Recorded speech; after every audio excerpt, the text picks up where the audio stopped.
안녕하세요. 저는 안양에서 살고 있는 평범한 40대 후반을 바라보고 있는 아줌마입니다. 곧 다가오는 명절 준비는 잘하고 계신가요? 이맘때가 되면 살랑살랑 바람이 불어오는 것 같아 참 기분이 좋습니다. 저는 사계절 중에 가을을 참 좋아해요. 가을은 덥지도 않고 춥지도 않아 기분을 참 좋게 만들어 주거든요. 또 가을 되면 명절 연휴가 있어 기대되기도 하고요.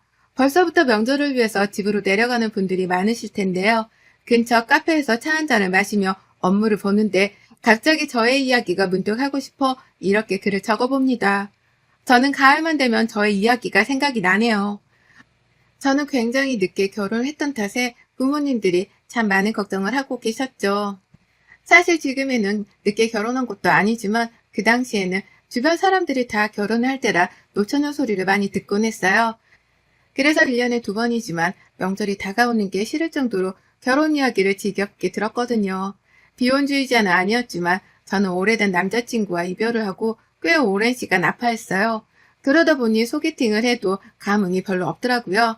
그래서 제 팔자에 이제 연애도 남자도 없구나 싶었죠. 근데 명절 때마다 저에게 늘 잔소리를 하는 저희 이모가 좋은 사람이 있다고 한번 만나보라고 했지만 저는 한사코 거절했어요. 다들 아시겠지만 가족한테 받는 소개팅이 사실 얼마나 불편할지 너무 잘 알기 때문에 괜찮다고 해도 매일 이모가 전화가 와서 엄마랑 닥달을 하는데 그래 이왕 자꾸 이러는 거 한 번이라도 만나보자 싶어 소개팅을 가장한 선을 보러 나갔어요. 벌써 이것도 오래된 일이라 그때 소개팅이나 선은 꼭 호텔 커피숍에서 했거든요. 그때 명동에 있는 호텔이었던 것 같은데 거기 1층에서 만나기로 하고 집에 있는 옷을 대충 입고 나갔어요. 사실 누구와 만나도 감흥이 없던 저라 이번 만남도 그럴 거라 생각했거든요. 그렇게 당일날이 되고 좀 일찍 도착했던 터라 기다리고 있는데 저 멀리서 아주 멀끔한 정장 차림의 남자가 저를 보며 걸어오는데 저 사람인가 싶은 게 그 사람이 맞았어요. 빨리 온다고 했는데 차가 막게 늦게 와 죄송하다며 저에게 연신 꾸벅꾸벅을 건네던 그 남자는 제가 생각했던 것보다 훨씬 더 멋있었으며 매너까지 있었어요. 그분을 보니 오늘 옷을 이렇게 입고 온 것에 괜시 내 후회가 되더라고요. 그렇게 앉아서 1시간 동안 서로의 이야기를 주고받으며 하는데 남자분이 저에게 식사하러 가실래요? 물었고 저도 싫지 않았던지라 우리는 그 하루를 정말 재미나게 보냈던 기억이 납니다. 집에 들어오자마자 이모랑 엄마가 어땠냐고 물어보길래 그냥 괜찮았어 이러고 방으로 쏙 들어갔지만 내심 오랜만에 설레이는 만남을 한지라 기분이 좋더라고요. 그렇게 우연히 만난 소개팅에 한 번, 두 번, 그렇게 여러 번을 만났고 잘 만나보기로 했답니다. 가장 좋아한 건 이모랑 엄마였어요. 너무 잘 됐다며 좋아하시던 모습을 보니 저도 괜시리 이번엔 잘 돼서 뿌듯하더라고요. 이모는 건너 아는 지인의 아들인데 너무 괜찮아 남편감으로 강력 추천을 했다고. 그러다 제가 만났고요. 우리는 그렇게 연애를 재미있게 하고 있을 찰나에 남자친구는 저에게 진지하게 자기와 같이 살 마음이 있냐고 묻더군요. 저도 나이가 있는지라 좋다고 말했고 각자 집에 결혼을 하고 싶은 사람이 생겼다 말을 했어요. 저희 집에서는 경사가 났지만 남자친구 집에서는 제가 탐탁지 않았던 것 같습니다. 그런 이야기를 하고 나서 남자친구가 연락이 잘 되지 않더라고요. 답답한 마음에 연락도 계속 해보고 걱정돼 집으로 찾아갔더니 저에게 우리 엄마가 결혼을 조금 천천히 하라고 하더라. 그래서 마음이 좋지 않아 연락을 못했던 거라고 하는데 제가 남자친구에 비해 빠진다고 생각한 건 없었는데 막상 입으로 반대 이야기를 들으니 사실 놀랍기도 했습니다.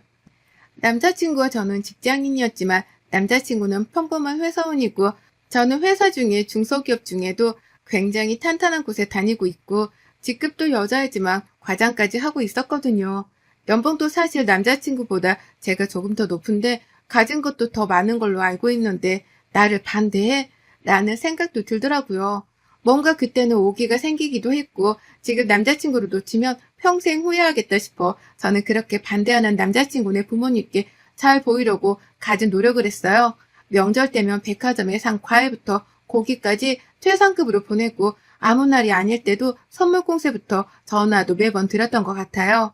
부담스럽다고 하셨지만 저는 포기하지 않고 그렇게 한 반년을 노력했을까요? 한 번을 만나주지 않으시던 남자친구 어머님이 저를 보자고 하더라고요. 이제 그 노력이 통했구나 싶어서 정말 많은 준비를 하고 꽃다발까지 들고 찾아뵈었어요. 하지만 만난 그 자리에서 저에게 하는 말은 하나같이 나이가 많아, 아이를 못 낳을 것 같아 걱정이 된다, 우리 아들보다 돈을 더 버는 게 못마땅하다 등등의 반대 사유를 늘어놓더라고요. 나이가 많은 건 어떻게 할 수 없고 돈 버는 거야 숨길 수 없는 건데 할 말이 없어 고개를 푹 숙였더니 남자친구가 이 사람 아니면 결혼 생각 없다고 쐐기를 박아버리더군요. 그렇게 남자친구 부모님과의 첫 만남을 뒤로한 채 저는 집으로 돌아와서 문을 걸어 잠그고 이틀을 내리 울었던 기억이 나네요. 사랑하지만 그렇게 우리는 결혼이 아닌가 보다 하고 생각이 들 때 남자친구가 엄마가 우리 사이를 허락했다면서 좋아하더라고요. 처음에는 너무 놀랐지만 허락하셨다니 기쁘더라고요. 그때부터 결혼 준비를 시작했죠. 결혼 준비를 하면서도 남자친구 어머님과 저는 부딪히는 것들이 너무 많았어요. 예단부터 시작해 혼수까지 모두 다 간섭을 하는 어머님 때문에 저는 돌아버릴 지경이었고 남자친구는 그 중간에서 어찌할 바를 몰랐죠. 저희 부모님은 시댁 어른들께 잘해라, 네가 참아라 했지만 하나부터 열까지 시비를 거는 어머님 때문에 위험까지 걸려 너무나 힘들었던 결혼 준비였습니다. 그렇게 어찌저찌 결혼을 하였고 신혼집은 시댁과 10분 거리도 안 되는 곳에 얻었죠. 그게 시어머니가 결혼을 허락한 이유였기도 했고요. 신혼생활을 즐기려고 하면 주말마다 들이닥치는 시어머니 등살에 김장하면 김장하는 대로 휴가 내고 오라고 부르고 산부인과 가서 네가 자궁이 튼튼한지 한번 보자면서 같이 가고 제가 살림은 잘하는지 또 자기 아들 밥은 안 굶기는지 하나부터 열까지 그렇게 간섭을 하는데 당연히 아이가 생길 리가 없잖아요. 하도 손주를 바라셔서 다니는 회사까지 휴직기를 내고 임신 준비에 열중했습니다. 저도 늦게 결혼한지라 꼭 아이는 가지고 싶어 몸을 열심히 건강하게 갖고 아이를 가지고 출산까지 무사히 했어요. 시어머니가 저에게 가장 적게 잔소리한 시기가 바로 저 임신했을 때였습니다. 출산하고 난 뒤부터는 내 손주가 보고 싶다 하면서 매일같이 집으로 들락날락 하더라고요. 원래 조리원에 갔다가 와서 2주 산후도우미를 신청했는데 왜 우리 손주를 남의 손에 맡기려고 하냐며 난리법석을 쳐가지고 시어머니가 와서 산후도우미를 자청하셨어요. 산후도우미가 오면 저는 좀 새벽에 못 자니까 자기도 하고 못 만난 친구들도 오전에 잠깐 만나고 싶었는데 아침부터 오셔서 정말 얘기만 보고 애기 모유 수유하는 시간까지 방에 따라와 참견을 하셨죠. 물론 첫 손주니까 이뻐하시는 건 알겠지만 이건 너무 심하잖아요. 그렇게 어머님에 대한 불만에 제 마음이 하나둘씩 쌓여만 가던 어느 날 폭발을 하는 순간이 왔습니다. 회사도 복직해야 하고 모유 수유는 딱 6개월까지만 생각해서 이제 슬슬 끊으려는데 저보고 모성의가 없다. 왜 회사에 복직하느냐? 그럼 얘는 어떡하느냐? 너는 왜 이렇게 애가 막대 먹었느냐? 등등의 막말을 시전하는데 저도 모르게 어머님 저 진짜 너무 힘들어요. 그만 좀 하세요. 라고 하자 어머님은 놀랐는지 후다닥 전화를 끊으시대요. 친정엄마가 어린이집에 가기 전까지 아이를 봐주기로 했고 저는 제 일을 놓치고 싶진 않았거든요. 그거 남편과도 상의한 일이었고요. 그렇게 저는 복직하면서 시어머니의 잔소리 폭격은 시작되었어요. 저는 이때부터 안 되겠다 싶었고 더 이상 어머니에게 놀아나지 말아야겠다 싶었습니다. 그때부터 저는 오시던 친정엄마에게 이야기를 하고 어머니께 말씀드렸어요. 어머님, 제가 복직했는데 이번에 엄마가 몸이 안 좋으셔서 2주 정도만 얘기 좀 봐주실 수 있을까요? 라고요. 자기 손자인데 당연히 좋다면서 오시더라고요. 근데 어머님은 아이는 좋아하는데 육아를 잘 하진 못하시거든요. 또 저희 애기가 되게 예민하기도 해서 정말 잠을 잘 안 자고 계속 안아줘야 잠을 자는 아이라 저희 엄마도 진짜 힘들어 하셔서 제가 이모님도 일주일에 몇 번 부르거든요. 근데 어머님한테는 이모님 부른다고 얘기를 안 해서 아마 혼자 보셔야겠죠. 그렇게 2주 동안 저희 집으로 오는 어머님이 말씀은 안 하셨지만 집에 갈 때는 녹초가 돼서 가시는데 솔직히 너무 기분이 좋았어요. 저보고 애 하나 키우는 게 얼마나 쉽냐. 너는 그 쉬운 것도 못하냐며 매일 와서 혼자 예민한 아이를 보고 있으니 아마 뼈저리게 느끼셨겠죠. 어느 날은 친정엄마는 언제쯤 오시냐 하시길래 제가 그랬어요. 아, 어머님, 저희 엄마가 회복이 좀 늦어질 것 같아서 한 달은 더 있어야 할 것 같아요. 그 대신 용돈 제가 넉넉히 드릴게요. 라고 했더니 갑자기 안색이 어두워지더라고요. 그렇게 한 달 넘게 어머님은 저희 아이랑 씨름하느라 살이 5kg가 넘게 빠졌다고 하길래 어머님, 저에게 애기 한 명 키우는 거 뭐가 어렵다고 하셨으면서 그러세요? 라고 했죠. 그렇게 첫 번째 저의 소심한 복수가 시작되고 두 번째 복수는 조금은 단계를 높여야 할 것 같더라고요. 근데 그 기회가 찾아온 거 있죠? 어머님이 허리가 안 좋으셔서 이번에 디스크가 터져 수술을 해왔는데 아버님도 일하시느라 옆에 계실 수가 없어. 제가 연차를 써서 어머님 간병한다고 자처했어요. 남편은 너무 고맙다고 연신 그랬지만 저는 다 생각이 있었죠. 어머님 수술하기 전부터 입원해 있는 거라 필요한 물품 물어봐서 다 챙겨갔거든요. 그리고 낮부터 저녁까지는 저는 간이 침대에서 잤어요. 거기가 5인실이었는데 사람들이 많으니 화낼 수도 없고 소리를 지를 수도 없으니 저를 계속 쿡쿡 찌르는데 저는 모른 척하고 계속 잠만 잤어요. 어머님 혼자 화장실 가시고 식사하시고 그러셨나 봐요. 일어나서는 어머 죄송해요 이러고 반짝 또 도와드리고 잠깐 전화통화한다고 하고 몇 시간을 카페에 앉아있다고 가곤 했죠. 그랬더니 저희 남편한테 하소연했나 봐요. 간병한다고 와서 계속 저는 잠만 자고 지금 또 전화하러 갔는데 들어오지도 않는다고 얘기했더니 남편이 시어머니한테 버럭 화를 냈나 봐요. 엄마, 요즘 며느리들이 얼마나 시어머니 생각을 안 하는데 우리 와이프는 엄마 간병한다고 연차까지 다 써가면서 그러는데 그런 소리 좀 하지 마. 이랬다고 하더라고요. 어찌나 고소하던지. 어머님은 퇴원하고 저한테 전화를 한동안 안 하더라고요.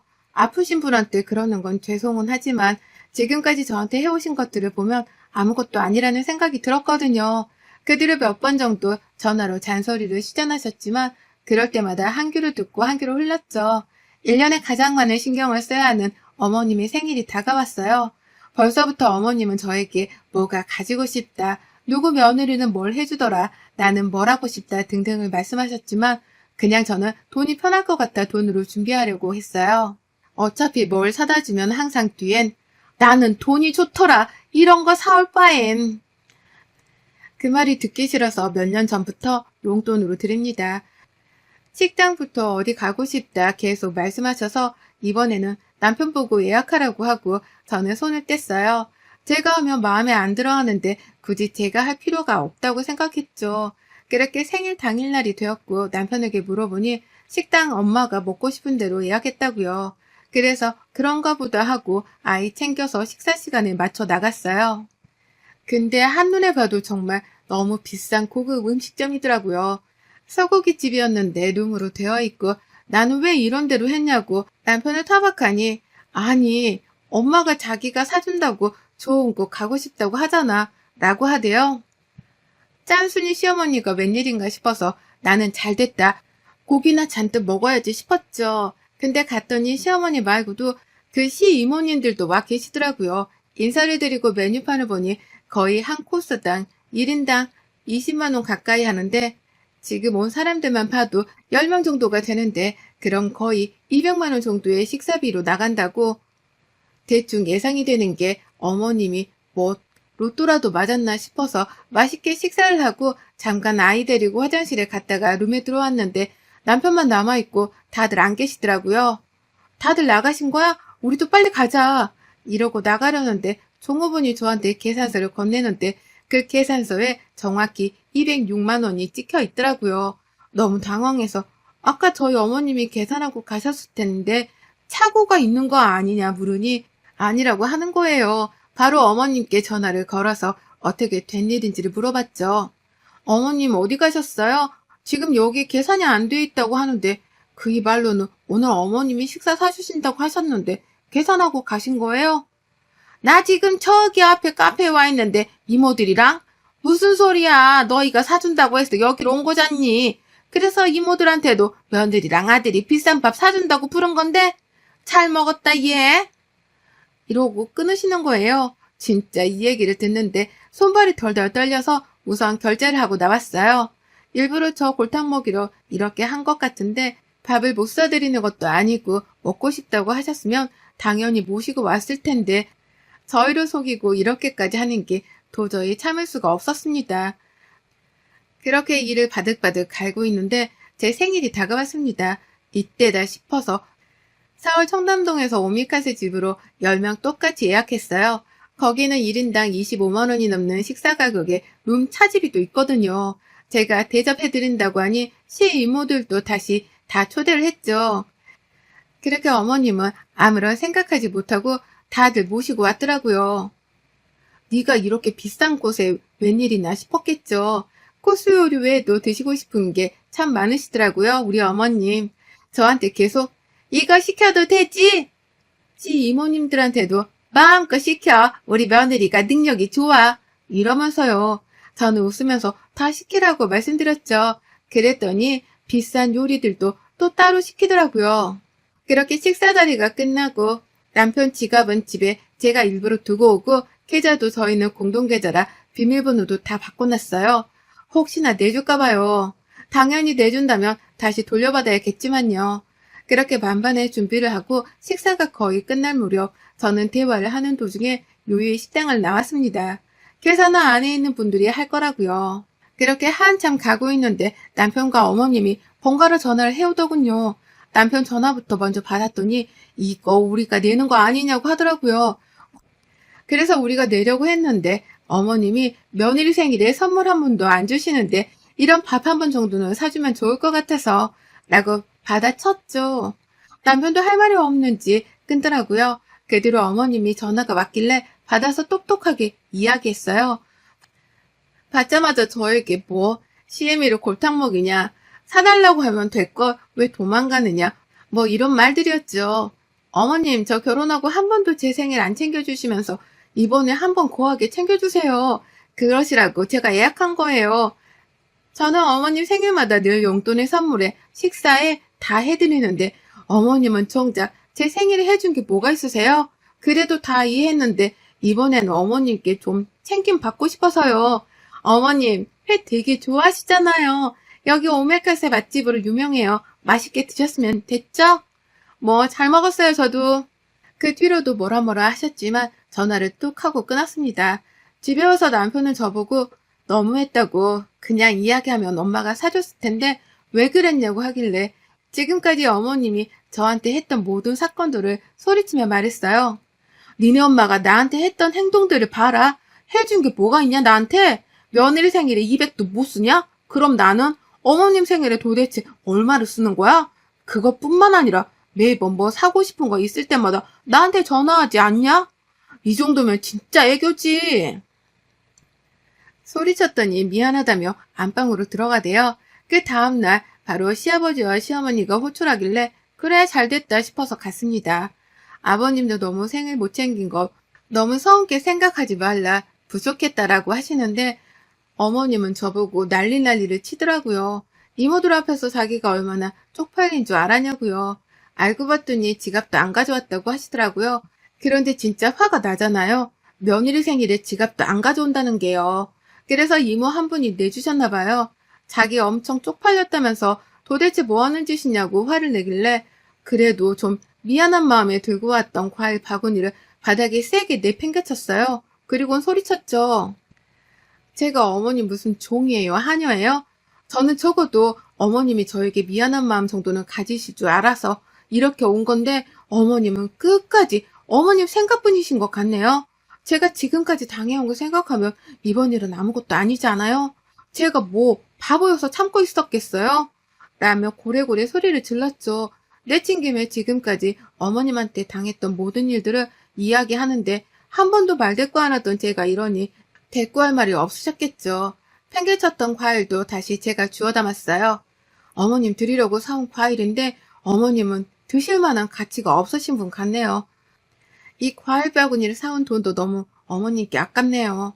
사실 던지고 가고 싶지만 어머니께 드리는 것보다 차라리 이 과일을 지나가는 모르는 다른 사람한테 주는 게 나을 것 같네요. 라며 비꼬았죠. 뒷목을 잡고 쓰러지는데 요요히 저는 시댁을 나왔습니다. 그렇게 시댁에 발길을 하지 않겠다 선언하고 난 지 벌써 1년이 되었네요. 명절에 매번 가서 전 부치고 친정 못 가게 맞고 친정에서 선물 보내면 싸구려 아니냐며 늘 명절 때마다 눈물을 훔치곤 했는데 이제는 남편만 보내고 저는 안 가요. 착한 며느리는 이제 그만입니다. 저에게 전화도 오지만 받지도 않고요. 남들이 보면 너무했다 싶을 수도 있겠지만 최선을 다한 사람에게 후회 따윈 남지 않더라고요. 어머님은 며느리를 꼭 자기 밑에 부하나 종 정도로 아는 것 같으니 그런 사람 생기면 언제든지 제가 남편이랑 이혼해주겠다. 걱정하지 마라. 라고도 말을 덧붙였거든요. 그 뒤론 제가 이혼할까 무서운지 잘 건들진 않으시네요. 이번 명절은 아이랑 친정 식구들이랑 여행 가기로 했어요. 남편도 온다고 하는데 자기 엄마 무서워서 어디 오겠어요? 뭐 알아서 하라고 했네요. 살아가면서 누군가에게는 꼭 한번 저의 이야기를 전해보고 싶은 생각이 들었는데 이렇게 사연을 보내는 채널이 있어 용기 내서 보내보네요. 다들 추석 명절 행복하게 보내세요. 여러분의 생각은 댓글로 남겨주세요. 오늘도 시청해주셔서 정말 감사합니다.